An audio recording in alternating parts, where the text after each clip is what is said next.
On July 31st, 2025, Russia awoke to a nightmare that will be remembered for generations. In the early hours of the morning, while most families were asleep, a massive earthquake struck the far eastern region of the country with a violent force that shook the very ground beneath millions of people. The quake, measuring a staggering 7.9 on the Richter scale, originated offshore near the Kamchatka Peninsula, an area known for its seismic instability. Yet despite its history, no one was prepared for the scale of devastation that unfolded within minutes. The initial tremors began subtly, almost like a distant thunder beneath the earth, but quickly intensified into a thunderous roar that shattered windows, ripped open highways, and caused entire buildings to collapse. In cities like Petropavlovsk-Kamchatsky, the shaking was so intense that cars were tossed from roads, power lines snapped, and gas lines exploded, igniting fires that spread through neighborhoods before emergency services could even respond.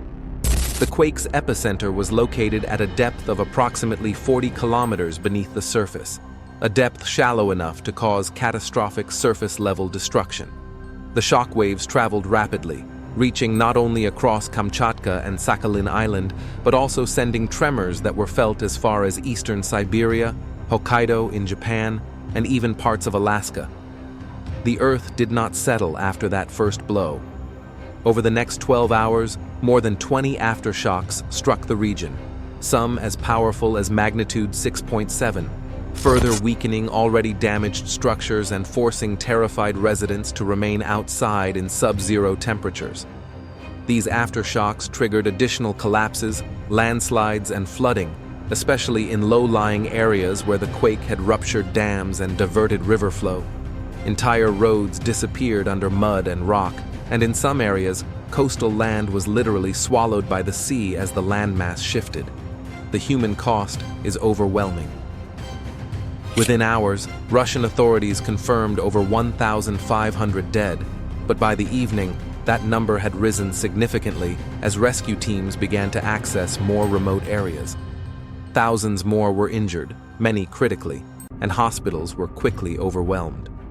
Makeshift emergency rooms were set up in schoolyards, gymnasiums, and even bus depots. Doctors, nurses, and volunteers worked around the clock, treating victims with limited supplies and no electricity. In some towns, survivors dug through rubble with bare hands, trying to find loved ones, guided only by the sounds of muffled cries and the hope that someone might still be alive.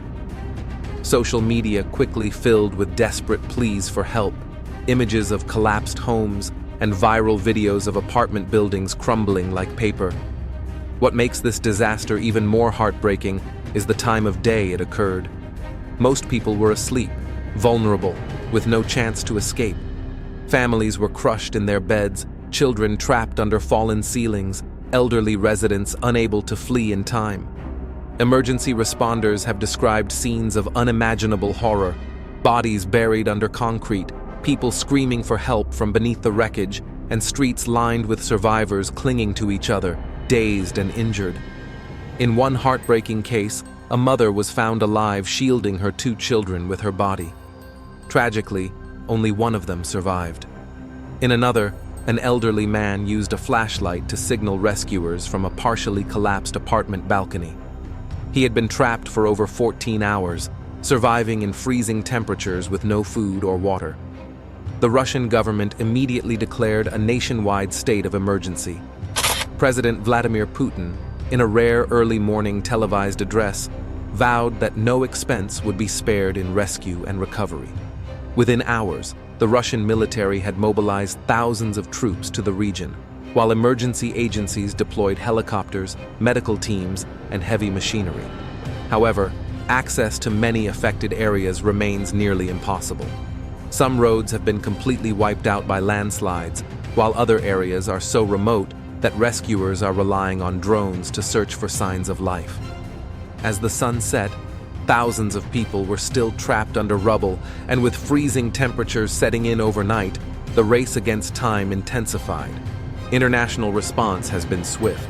Japan, China, Turkey, and even countries with strained relations with Russia, such as the United States and members of the European Union, offered humanitarian aid, search and rescue teams, and emergency funding.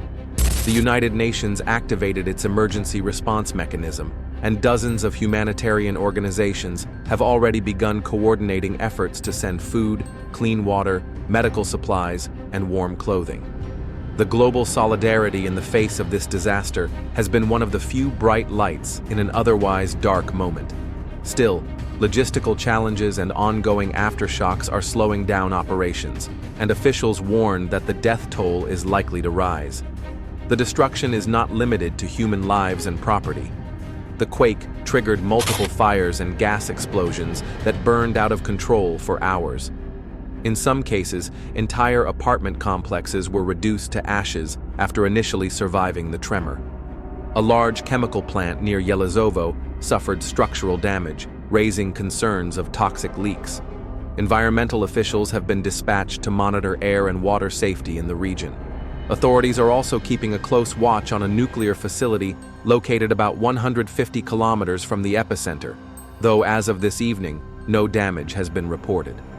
The quake also temporarily disrupted satellite communications and shut down internet services across large parts of eastern Russia, making it harder for families to contact loved ones or receive updates.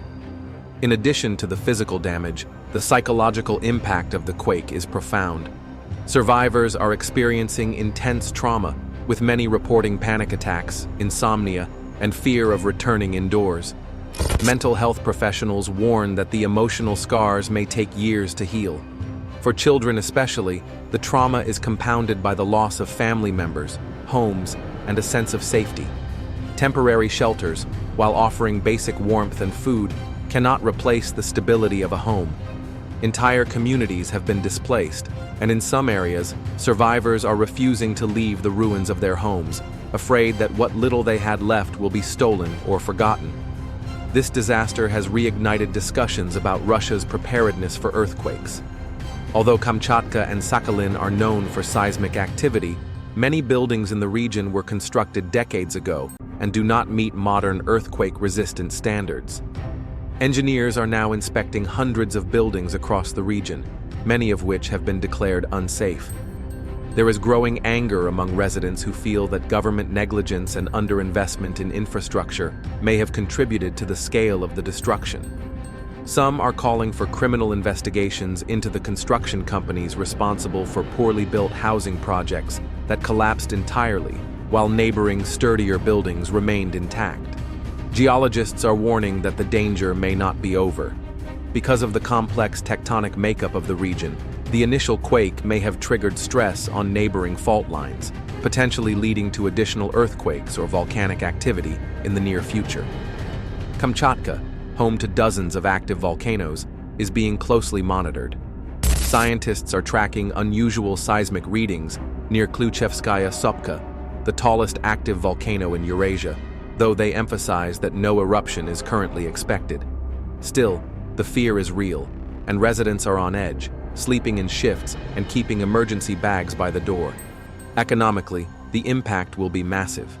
Dozens of factories, ports, and key infrastructure have been destroyed.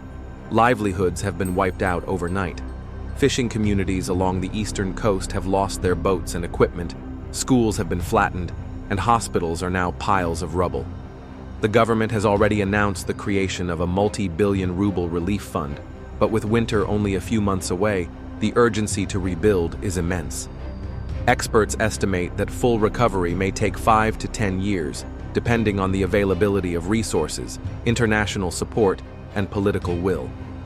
As the night of July 31st turns into August 1st, the focus remains on finding survivors.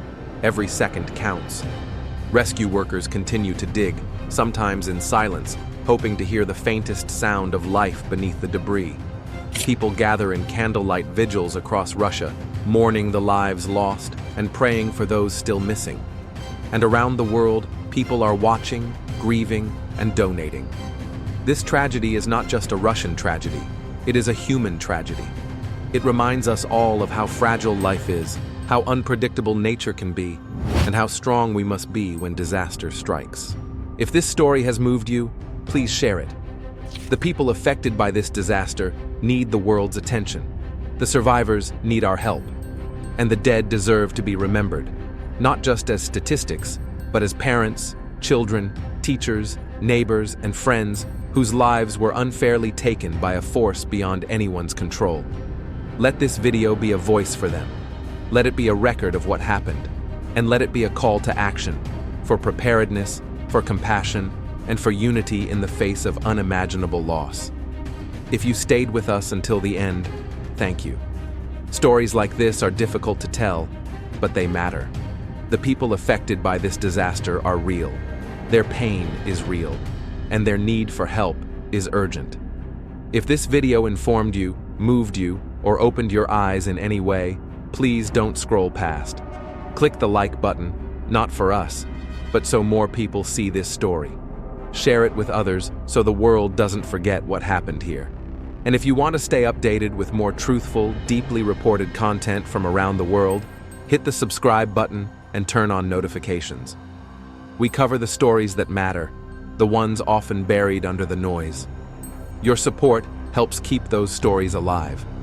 Let us stand together in moments like this, not just in grief, but in compassion and action.